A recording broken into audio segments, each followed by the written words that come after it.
Okay. Hey, Alexis, and welcome everyone. We're back just for another little brief vegan jam session. And Alexis just had a good question, which I can say my experience on, which probably there are many who know a lot more. But Alexis is asking about these alternative milks. So, we have in place of conventional milk, there's almond milk, rice milk, soy milk, nut milks, and she was saying that, for example, her brother, who has been trying to use these in his diet, finds them not very palatable. There's kind of a particulate quality to some of these milks. I think that's especially true of the nut milks. The one I use rice milk. So Yeah, I think rice milk is the best. Now, the first time you drink it, it's not going to have that kind of thick quality that you get with conventional milk.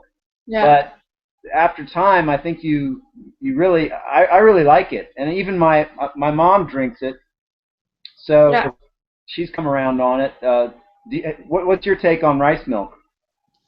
I personally I like it a lot. I like it that it's sweet, and I just like the liquid taste. I don't like anything that is not as liquid, so that's why I never really liked like normal fat milk. So, um, but that's something that he searches for, this certain texture, and that's why it's for him it's difficult to find anything. At the moment, he's drinking like oat milk, Yeah. but still it has like a very specific taste to it as oats itself. It just has this very strong taste, so it's not very versatile, I guess. He says for cereals it's great, but I don't know. Like, he's someone, he was a big huge milk drinker, and he just like drank it straight like this. So Okay. Yeah. I guess he's probably tried the hemp milk. yeah, no, I think he didn't try that one Okay, that's because a it's not possibility. really available everywhere. Yeah, that's true. I did notice I was looking at these the other day, and they use a thickening agent for a lot of these milk, Yeah, carrageenan, which I'm yeah. not so big on carrageenan. I think it can sometimes cause headaches and stuff. Hmm. So that's another reason I like rice milk. It doesn't have carrageenan. I think it might have some kind of gum in it, but It has uh, oil, usually like sunflower seed oil or something. yeah, okay. Yeah. But yeah, that's too bad. You're making me think of some comments that I got yesterday, which were, it's easiest if people have like a totally transformed idea of diet when they do this. Now, of course, for a lot of people, this is not possible because they're trying to duplicate things they used to like. But Yeah. if he's young, it might be easier just to totally recalibrate the way he thinks about food. Yeah. If somebody was making the comment, you got to get to where you can just eat a head of lettuce by itself, and uh, I mean, we have to be realistic. There's not many people who are ready to do that, but if you No, can, he's not. right, right. But those who can, if they can simplify to that degree, it makes things a lot easier because you're not comparing the food to something else. Yeah. And That's what I it is. always think. Yeah. What's that?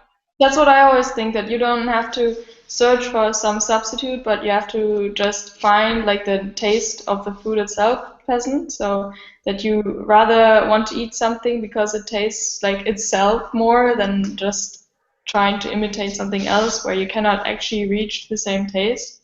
Exactly, exactly. Yeah. There's a popular example of this is vegetarians used to make these lasagnas, and Yeah. they'd use soy, what is it? What's it called? Tofu. They'd use Yeah. tofu in these lasagnas to kind of try and duplicate that texture you get in a From, classical lasagna. yeah. But the truth is, it's kind of better without the soy. Yeah. If you That's what just I like it, always think. yeah, yeah. So um, anyway, if for people that can do it, just shift your ideas about eating and just accept the fact that you're going to be eating a totally different way and don't have any reference point and just taste things on their own merit. But for the many people who that's not possible, we have to be realistic. That's why you have all these alternative products which can simulate meat and cheese if you really need that to transition. So Yeah, definitely. anyway, Yeah. At the moment, I'm just thinking of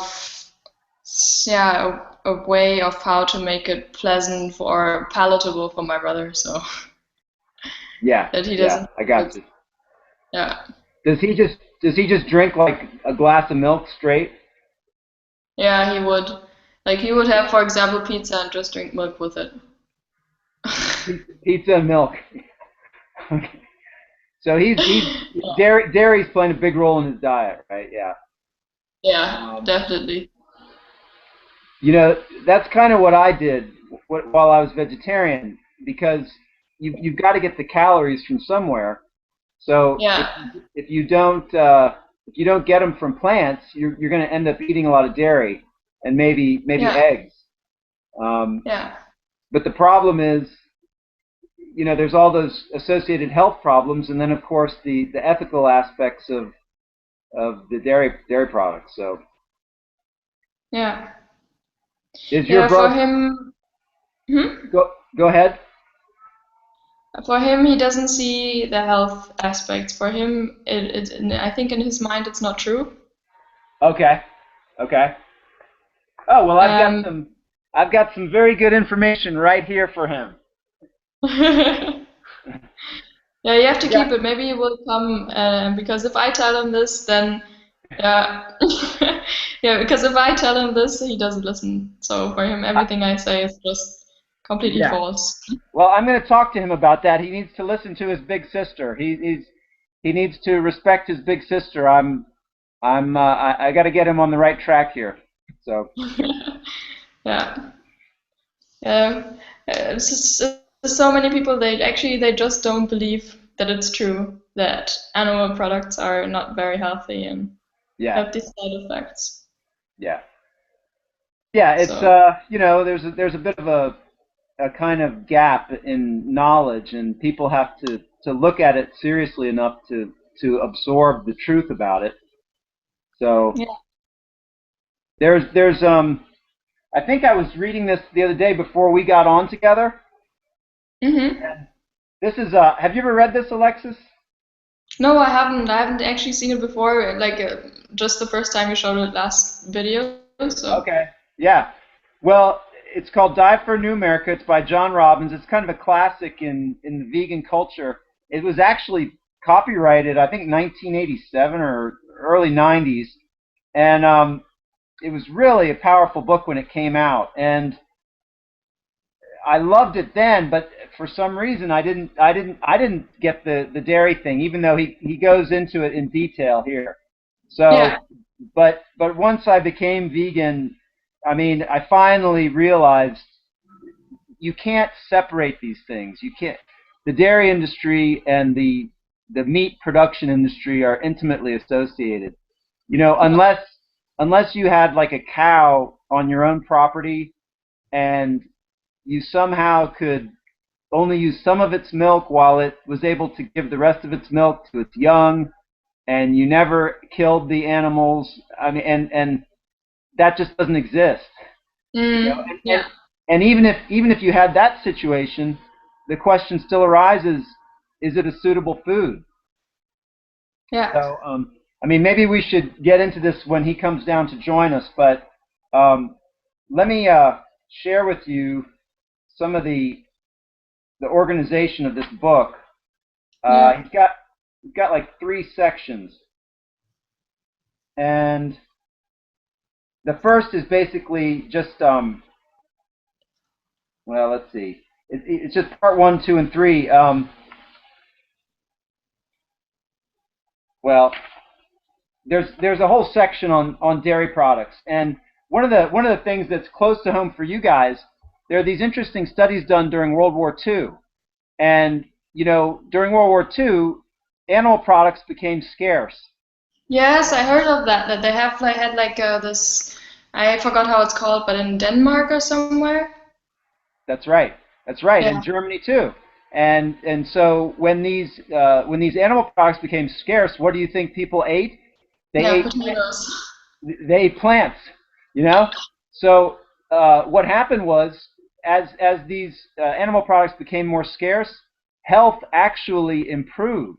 Yeah. If you took out these variables for, of course, the warfare, you know, uh, um, people's health actually improved. And then after the war, the animal products began to increase again in the diet, and gradually all the illnesses returned. So Yeah. it's a pretty clear cut. Uh, the graph shows directly a relationship. You see the beginning of World War II, Yeah. animal product consumption goes down, health goes up. Yeah. Right after World War II, animal product consumption goes up, health goes down. It's a very easily seen graph. I mean, it's very clear. Yeah, I saw a Uh, speech on that. I don't know who it was from, but it was exactly about that topic. yeah, yeah. And then the other thing is, I mean, if you look at it from kind of a practical standpoint, if you were in nature, do you think you would position yourself underneath a cow and try to drink from its udder, right? I mean, the basic thing here is that a cow produces milk for a young calf, a baby Yeah. cow, not Yeah. not a human being. So, I mean, you'd be better off drinking milk from a primate. Why not get like this picture of the monkey behind you? That's a better source of milk for humans than a cow. It's closer to human, But Yeah. so we see the absurdity of it. You wouldn't give a human's milk to a dog, or a human's milk to a horse. So Mm. different species produce milk for their own species, Yeah. and then you find that because different species have different nutritional requirements, uh, the milk for one species is not healthy for another species to subsist Yeah. on. Yeah. Yeah. I think these are all very good points.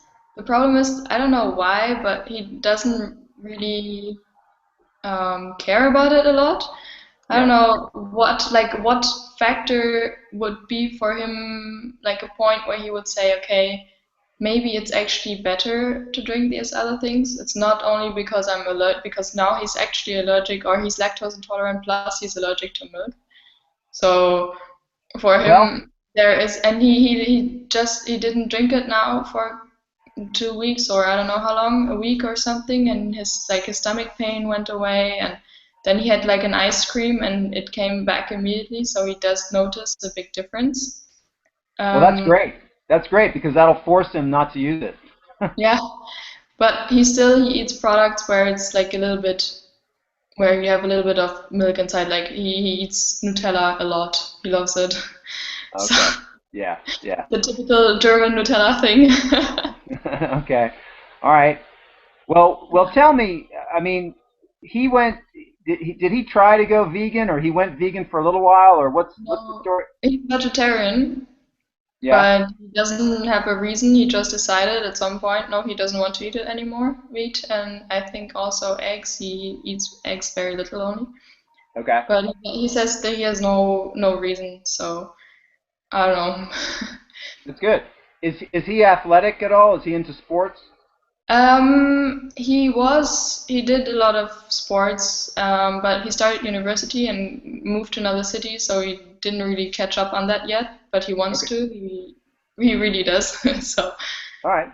You he should. always did like martial arts and tennis. So Okay. Okay. Well, that's cool. You should show him the veganbodybuilding.com. yeah, So if he has any concerns about, physical strength, that sort of thing, there's also a great site. Have you ever seen Mike Velocity, Fruit and Strength? I think I've heard of him, but I haven't seen his channel yet.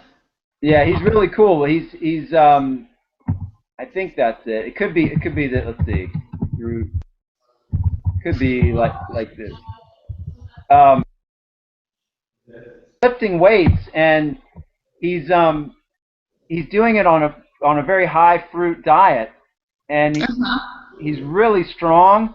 But you wouldn't. He's kind of a small guy, and it doesn't look. He's not like bulky like these people on magazines, but the dude is really strong. He's like breaking records and stuff. So tell him to check him out. No, wait a second. He's actually coming right now. So. All right. Dude, hello. What's up, man? What up? How you doing? I'm fine. Actually, yes. I'm Nick. You're Nick. I'm Paul. Hello, Paul. It's actually my man. second name. Yeah, it's my brother's second name. Yeah. Oh, okay, Nick. Okay, cool. All right. So we were just talking about you, Nick. We were talking about you behind your back. Yeah, that you have some allergies. Yeah. No, man. But look, it's so cool that you're doing the vegan thing. You got to listen to your older sister. She knows what she's doing. Yeah. She's not completely right because some of her observations or some of her resources are either not complete in information or are not really right in their research, because I checked them also against other researchers and found, for example, her point with the eggs, that they're increasingly unhealthy in every possible way. And I found actually a study that showed that all the points that were given and that people made about the unhealthiness of eggs were actually not that founded, because it is not that bad to an extent which people actually are made believe they are. And so they are actually, they have bad parts in them, but overall they are not, they're not unhealthy and they are not poisonous in the way they are making a lot of people make them look. That's like one of a few things that are not correct, but yeah. Okay. I also try to see other kind of researches, and I also check in every way before I actually make a decision. I try to. Okay, got you. Do you think that some of these studies that you're finding are perhaps funded by vested interests, like companies or organizations that produce animal products? That was actually the one I read was actually an independent researcher. He also made a book about. I read it half a year ago. It was like he made it. He was not funded by any corporations. That I can assure you. But Okay. I think he funded himself by his books, and that's how. I'm not believing anyone who is actually funded by these companies, because you can actually see that in quite a huge extent in the USA.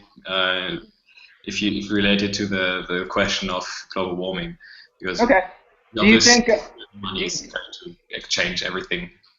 Okay. Do you think, Nick, that you know? Have you ever heard the comment that you can always find a study to support any argument? Yes, that's why. So that's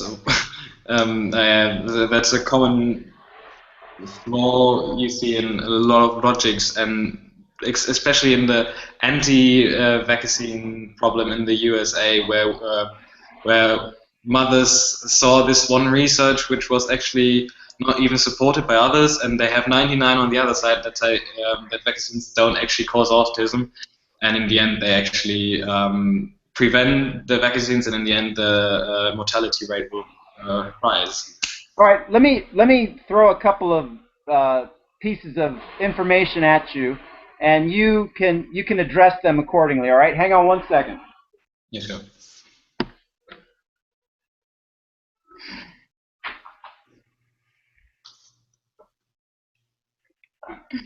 And by the way, I appreciate you joining us, Nick. I appreciate you taking the time. Always. Yeah.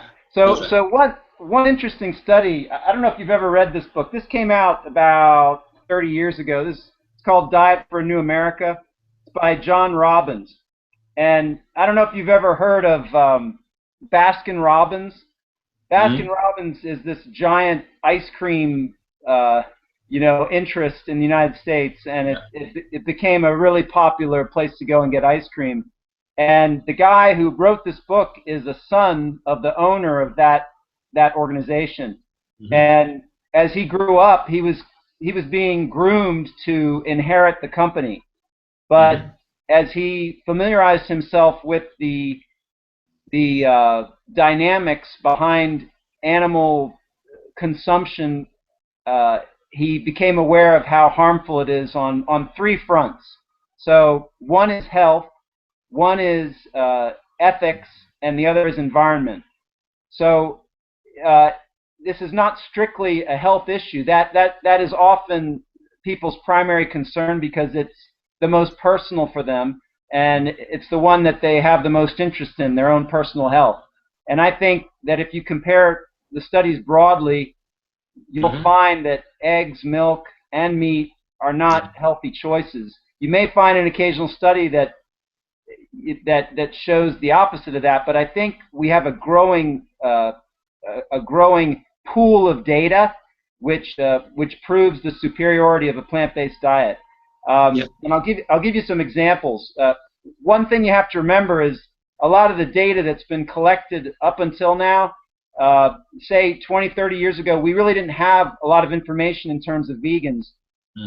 And we also had a lot of vegans who were starting out didn't really know the ins and outs of the diet, and consequently, I'm sure you're familiar with vegans who have been very unhealthy. So you can be vegan and eat Oreo cookies and Cheetos and vegan pizzas and be very unhealthy. So for the one thing is, if you're going to be vegan, you want to be a healthy vegan.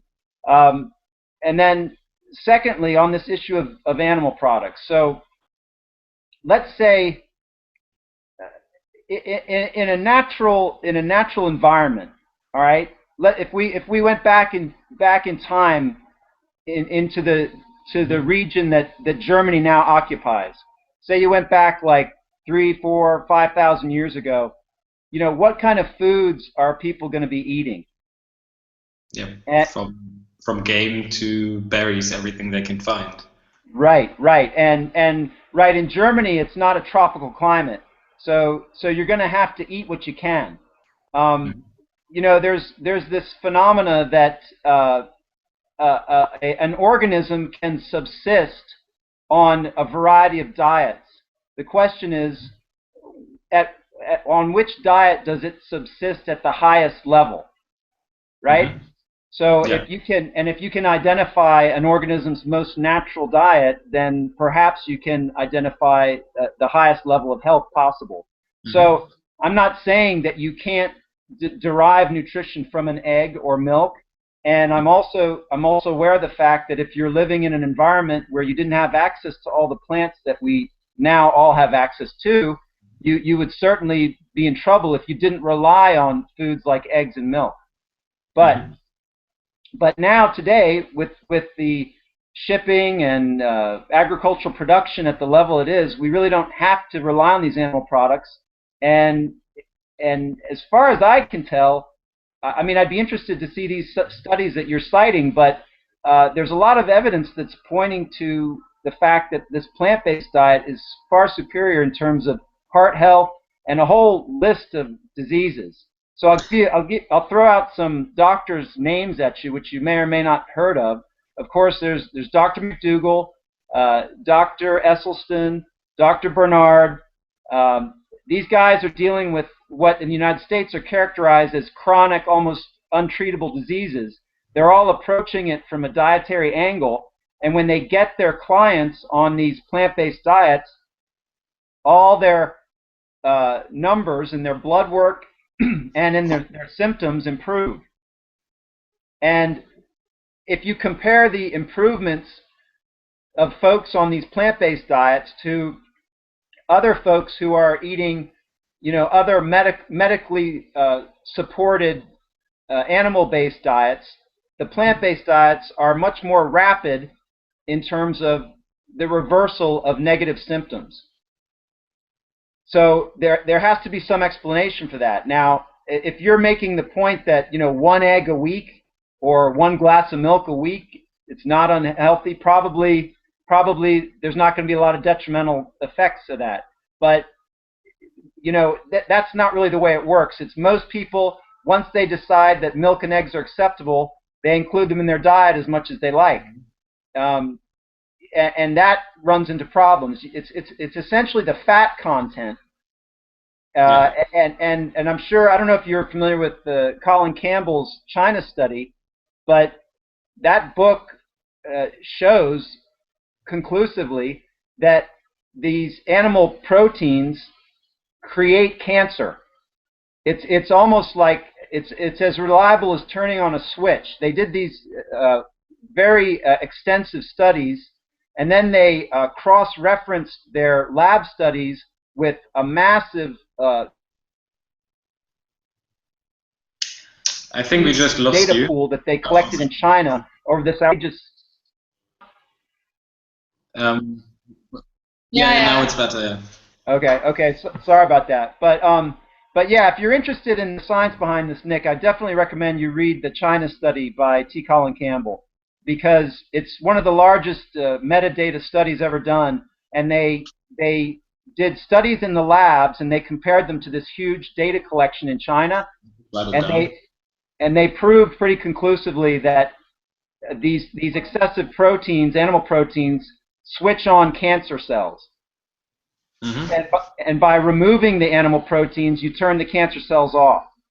So, one of the problems that we have in the West is we've developed this highly specified medical system where doctors of various modalities veer off into high-level specificity, but they don't look at this general, broader cause of nutrition. Yeah. So you get one doctor specializing in heart disease, another doctor specializes in diabetes, another doctor in glandular problems. But if you look at the body as a whole and you look at nutrition as a whole, you'll find that there's problems that arise in all these varied systems from putting the wrong fuel in the system. So I'll just ask you, why is it that a guy who treats heart patients, a guy who treats diabetic patients, a guy who treats cancer patients, why do all of these folks improve so rapidly when you take animal products out of the diet? Probably because they might be part of a factor that is playing in here. I'm obviously not. I'm not. I don't know what my sister told you in the first place. I probably think she cited me as the extremist other side, even though I am. No. And I'm just saying that even just naturally seen, we are omnivores, and I know that it's highly unlikely for in a natural environment to have every day a piece of meat. That's why I think for at least the normal person, it would be wise to eat meat once a week on a Sunday. The back in the day, there was a Sunday roast, Sunday roast, and that would be fine. And the problem I fear most of all, because I think it's the most underlying problem, is the problem of the economic problem here with it, and the environmental problem we are going to cause due to the it's not the ethics for me, and in the first place, but because it's kind of natural, one eats another, but the way we do it is just so out of proportion and so destructible. And in the whole, I mean, one piece of patty is costing about 2,000 liters of water only in the production, and the slice of cheddar cheese on the burger is about 200 liters or 400. And it would be just wiser to feed everyone with natural plants, yeah, with vegetables and fruit. That is what I think would be best for everyone, yes, and also for the planet and everything. But in the whole thing, we are not able to, and we should not be able to, like, influence the free will of anyone. If they want to be ignorant, or if they know the facts and they know it's unhealthy and they are still so arrogant and still so ignorant, and to say that we don't want to change, then it's fine. Then I can't do anything. That's a free will. And I try to do my best especially in this particular field, even though it's maybe some people, especially vegetarians, they criticize me for not taking the ethical standpoint, which is quite funny. I was called non-vegetarian because I had not the ethical standpoint behind me. Even though you were living a vegan lifestyle. Yeah, vegetarian. It's more vegetarian. At the moment, because of my milk, I sometimes eat a pizza. I just need a pizza every now and then because I adopted the almost vegan lifestyle now about 2 weeks, and I'm vegetarian for 7 months now, and that's not a problem. But for me, the big problem is, like, I really loved milk just from the taste. It's just one of the small things I couldn't bear without. Now I can't drink it anymore. Now I try to find my other things and try to copy the taste because I really, really liked it. And I said I cut out everything except milk, and now that's out of question as well. And Nick, I totally understand. And you don't have to do this overnight. It's like there's a transition period, and I totally hear you. A lot of people they miss the foods that they used to eat, and that's common. So and a lot of vegans can be militant and aggressive and offensive, and that wears thin. That's not very effective. So I applaud you for making the changes you have, and it's not easy. We were talking about you trying to find a substitute milk. And I don't know, Alexis said you may or may not be able to get this in Germany, but you might try the hemp milk.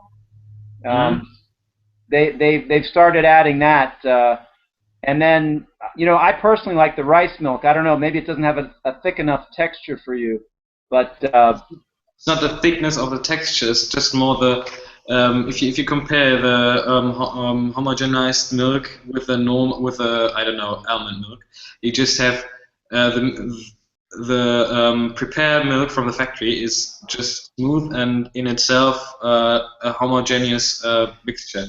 In the comparison, the texture of the almond milk and the other substitutes, like I tried a lot, they are basically water, and in them there are small particles that are flowing around, and it's just a difference. Dude, have you tried rice milk? Do you not like rice milk? I tried rice milk. I tried almond. Almond milk is fine, and what is hafer in English? Oat. Oat. Yeah, sorry. Sometimes right. Even though I was 2 years in Britain, I sometimes forget words. No. You guys, your English is excellent. Both of y'all, it's just excellent. I apologize that I have very little German. I apologize. But doesn't really matter that language. Let me type this. Let me type the name of this milk. You see if you can maybe find it in Berlin. Are you in Berlin, Nick? No, we're both in Düsseldorf. At the moment, we're in Düsseldorf. Well, I live in Berlin, and he lives in Friedrichshafen. That's like in the really, really, really deep south, like close to Switzerland. Like all right. Yeah, I know. In Berlin, we can get hemp milk. It is possible, but I don't think you can get it anywhere else because we have like these vegan. Yeah. They're just it's called Vegans. It's like a vegan supermarket, and they just have so many different products. You cannot find them anywhere. So they have all sorts of substitutes for everything. Just if you're looking for pizza, ice cream, for sausages, for they have all sorts of raw kale chips in I don't know any kind of flavor, whether it's cheese or barbecue or whatever. I mean, it's super expensive. Like a bag with I don't know 70 grams costs I don't know €5 or so. So it's like really, really expensive. But you could get everything there, and you can get like all kinds of milks, like any kind of grain or nut as a milk, and Absolutely. it's they have a lot there.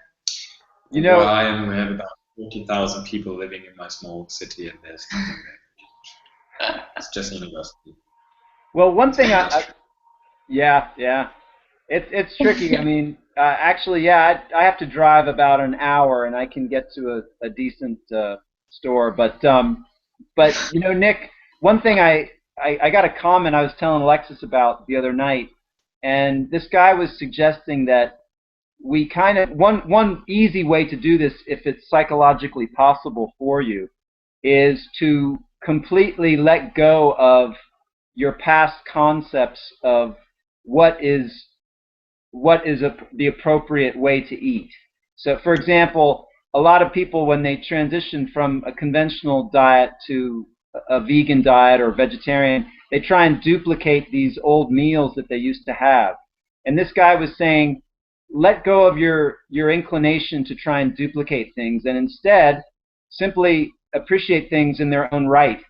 And you'll definitely get a lot of health benefits. I mean, I don't know if you've noticed. You said you've been doing this about 2 weeks. So have you noticed any improvements yet, or do you think it's pretty much the same as when you were eating other foods? One thing has definitely improved was my skin got better. Yeah. Another thing was when I visited my grandma yesterday, and she had like this pudding with raspberries in the end, and I was like, this yogurt, and I already explained to her that I can't actually eat milk products, but I didn't want to explain it the third time, and I didn't want to make a fuss about it, so I ate my grandmother's dessert. Nick, that's beautiful, man. That's beautiful. And then I had a really bad stomach ache. Oh man, but you did it for love. You did it for love. That's a good reason. I'm sure your grandmother appreciated that, man. Yeah, I hope. I hope so. But yeah, I mean, it's a great point you're making. I mean, you reach a place where all these things are so unpleasant when we eat them that you really don't want to eat it anymore. So, I mean, that may be incentive enough for you. I'm trying to find this doctor that I want you to check out. It's Dr. Esselstyn. I'm sure Alexis is familiar with him. Yeah. Can I just how's he or she called? Esselstyn. It's like ESSELYN.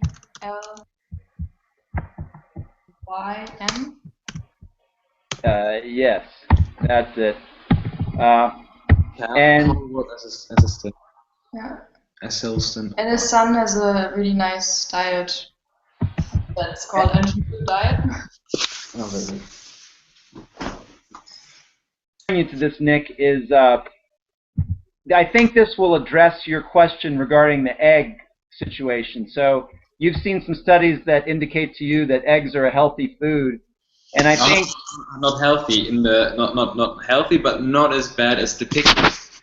Okay, well, I'll agree with that. I mean, maybe they're not as bad, but still not a healthy food. And I think once you get a good handle on the fats, on what are the appropriate fats for a human being, I think this makes it pretty clear that animal products are a no-go if you're shooting for optimum health.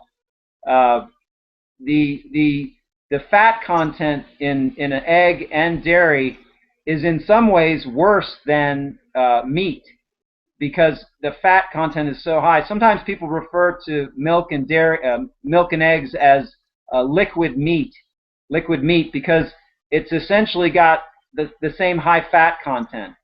And the interesting thing is if you compare like a chicken breast to a steak to a piece of fish, there's not a great deal of difference in terms of fat content. You know, in the public consciousness, they view fish as kind of a health food, but really it's got high quantities of fat if you compare it to plant foods.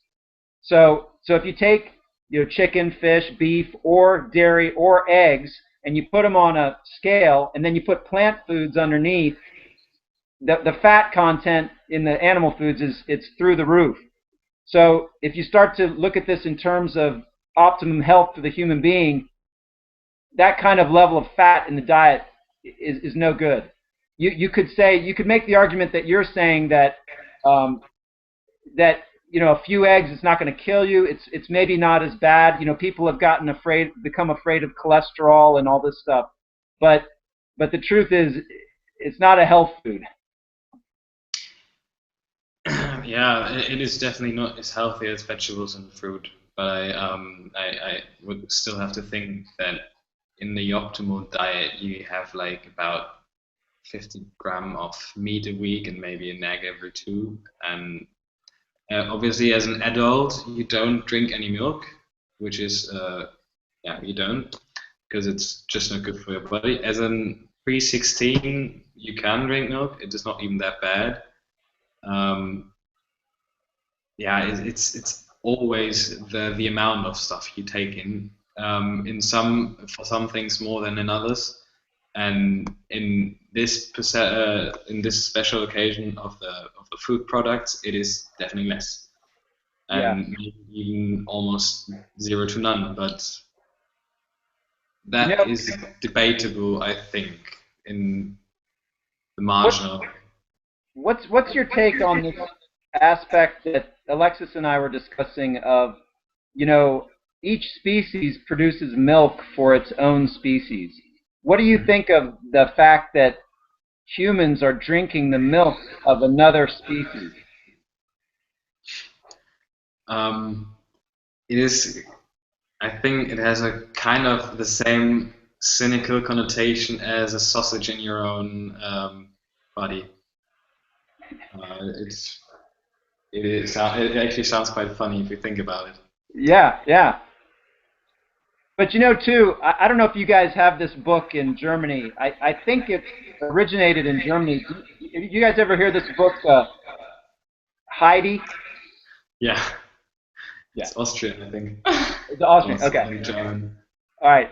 Well, I read this book when I was in grade school, and it's a beautiful book, and it's such a romantic story. And the girl, she goes hiking up into the Alps, and she eats cheese with her grandfather up in the mountain. It's beautiful.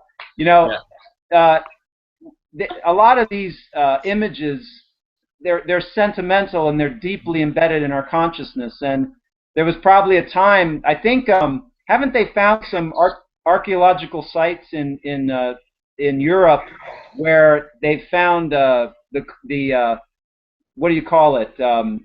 There have been these ancient cultures that were using milk products, right? They found these kind of implements that were designed to, I guess, strain milk or something, and they're very old.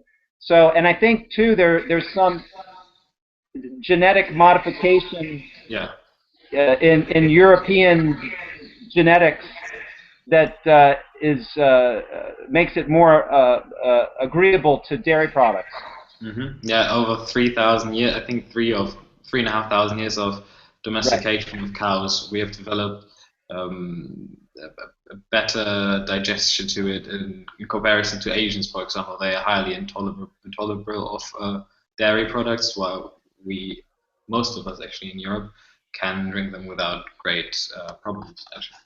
Yeah, but I think that's kind of it's a modification, but it's a modification that doesn't come without consequences. And one example, Alexis and I were talking about, you've probably heard of this. Did you hear about this phenomena in Europe during World War II when animal products became scarce and the health of the society in general improved greatly? And then after the war, the animal products come back in and the health starts to decline again. Have you?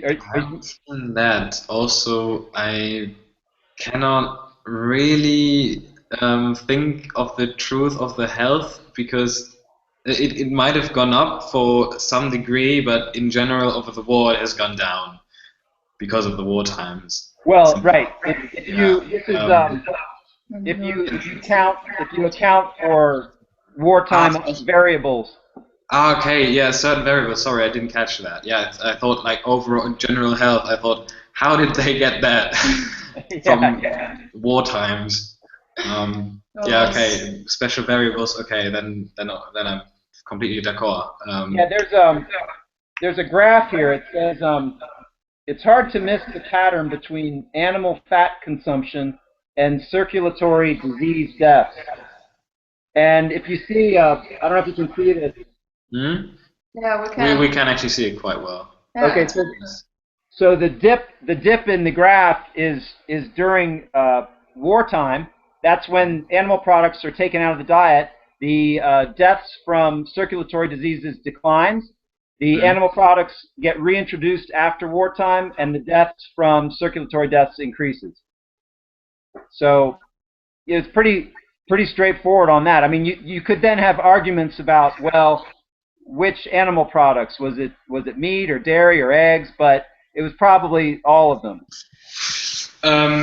Yes, I get that point completely. There's one slight thing I would question, but right now my friends are just coming back and I need to play the host now. But I wish you a very good night. Thank you. Nice to meet you, Nick. Take care. Yeah, you too. Bye. Cheers. All right, Alexis. Yeah. That was great. Thanks for bringing him on. Yeah, so you can see my kind of small dilemma, because he has like certain studies he read that he believes more in than other ones. So Yeah. Yeah, well, what you got to do, Alexis, is you got to get your own studies. yeah, You can I just know, but he doesn't trust mine. So it has to be like Inception, you know, that he tried like in the movie where he kind of gets the idea himself and finds the stuff himself. So You know, Alexis, you must know about this phenomena. In many married couples, the woman allows the man to think it's his idea, and then he's very happy. But it was the yeah, woman's idea the whole time. yeah. So that's why I thought, okay, maybe I just don't say anything anymore, because he already knows about it. So Yeah. it's kind of already in the back of his mind, probably. So Well, it's really cool that he's thinking about these things, and it sounds like he's already made some changes, so that's great. yeah,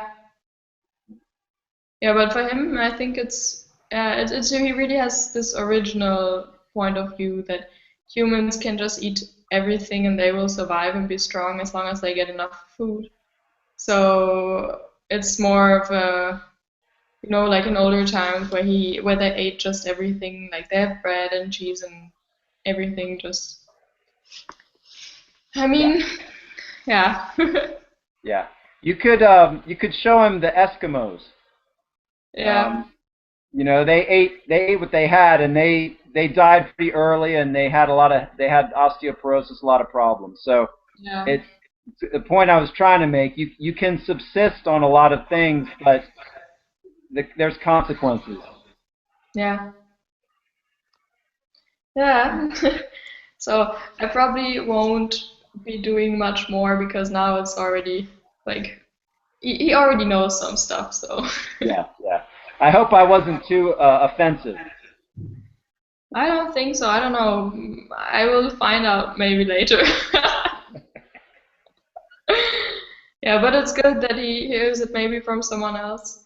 Maybe you should have mentioned that I don't know, you were a vegetarian for a long time before this, and I don't know, maybe he could relate a little bit, but Yeah, yeah. tell him that. Tell him that. That's true. Because, you know, if he thinks like you're a diehard vegan, then he's just like, okay, maybe it's, you know, sometimes it's a bit difficult to hear from someone who's already so into it and so like ethically convinced and Right. Yeah, it's I was like that too. When I made the decision in my head that I can't do vegan, and I just thought that it was impossible, and you know, it took 25 years to finally see the light. So uh, well, it's a at least great you point. did. So What's that? at least you did. I kind of skipped all the this vegetarian transition, whatever, and just fell into it.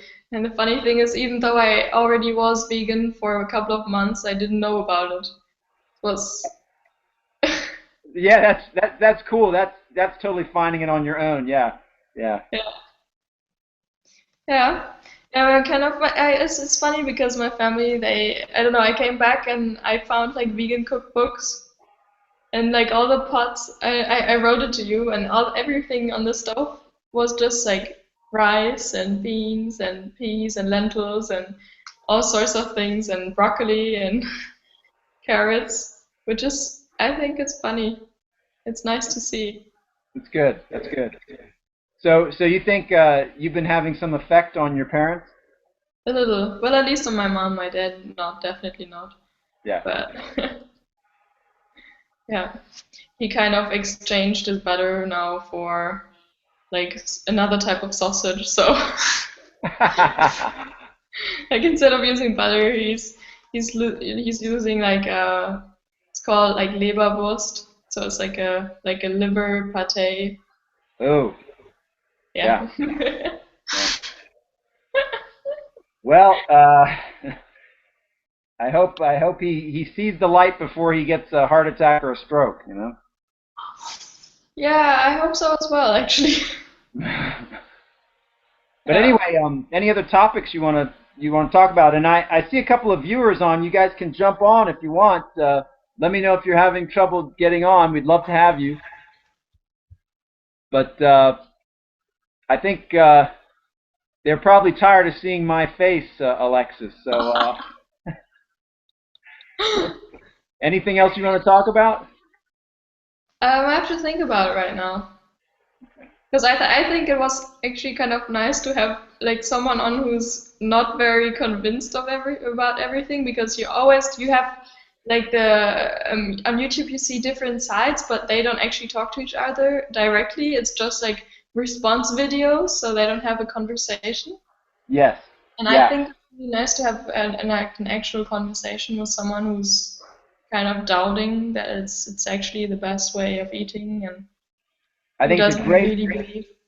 great point, Alexis. And I'm gonna interview someone who's paleo soon, so that'll be interesting. Okay, yeah, that would be interesting. Yeah.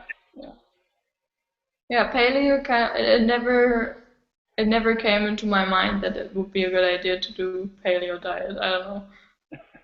It's just for me seems not very tasty, and I like carbs.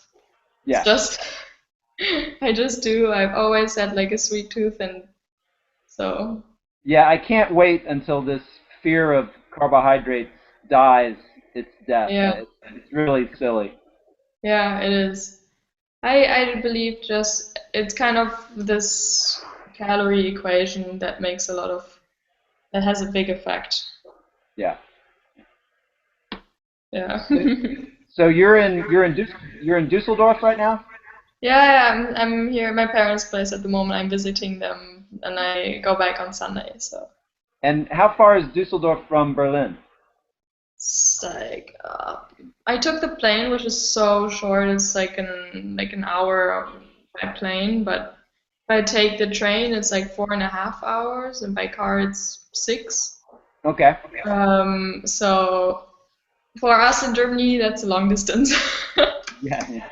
It's probably not that far for you in America, but And this must be a really nice time there. Is Dusseldorf in the mountains or at sea level? Where is it? it's just flat. Well, not really flat. It's like in the Ruhrgebiet, and so you have a couple of hills, like a hilly landscape, but Yeah. it's everything moderate and kind of. Well, Düsseldorf is more flat. You have some hills, but it's Right. everything very, yeah, balanced, I would say. Yeah, and it's close to. I don't know if you know where it is located. It's close to the Netherlands. Oh, okay. So you're up in the Yeah. north then, right? Well, So it's like in the middle west of middle. Okay. Germany. Gotcha. Okay, that was my little sister. She's catching mosquitoes because we kind of have problems with mosquitoes. Oh, bring your little sister on. I don't know. I don't think she wants to be online. I don't know. But at least my mom doesn't want that. Oh, okay. Okay, gotcha. All right. Because she's 14, and it's like my mom is always really protective over her going like on the internet. She doesn't have Facebook and being online, and so it's my mom never liked this. Very, very wise. Very wise. Yes, it is. I think so as well. Yeah. All right. Well, listen. I think I'll wrap this up, Alexis, and Yeah. thank you so much for bringing him on. It was a pleasure meeting him. Yeah, he was really excited to meet you. And tell him I don't think he's some horrible meat eater. And tell him you didn't paint a bad picture of him. We know he's a good guy. We know he's trying. Yeah. Yeah, I know he's a good guy. It's just sometimes like his logic is a little bit flawed, I think. I don't know. But I mean, everyone has like a certain stage where they're at and where things that they believe in. I mean, not so long ago it was the same for me that I thought it's crazy to just not eat all these things because you need them. And Yeah. so, Yeah. I mean, I understand everyone who struggles or who doesn't believe in it immediately. So. Right. Yeah. I think that's the compassion is important. You're so right. It's easy to get up on a soapbox and start drilling people, and I think the compassion is much more effective. Yeah, I think so as well.